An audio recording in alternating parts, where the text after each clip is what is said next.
后来这件重大的追龙的车祸，有2个人死亡，2个人受伤。当时58岁客运车司机载着47岁乘客要转去，去予这台轿车为后壁高速来追龙，当场就失去着呼吸心跳。客运车的驾驶赶到殡仪馆，无法度接受。当时有一个男性的护理师要去上班，伫个半路经过车祸的现场，无顾着上班的来迟到，第一时间就来加入着救人的行列。但是终其尾，客运车顶2个人也是救无转来。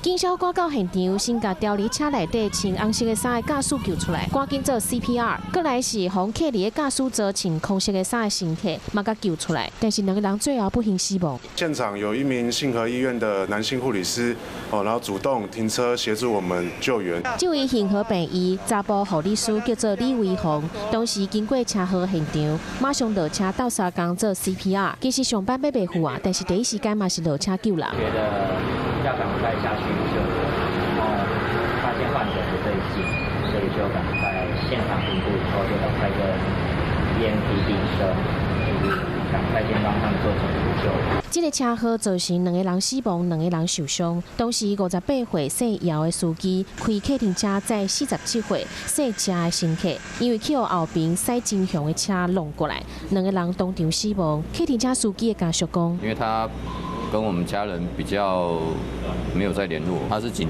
察退了，然后后来就开计程车这样。一个好好开客运车，一个是要转去处理的乘客，无想到讲会去拄到死劫，家属唔甘嘛艰苦。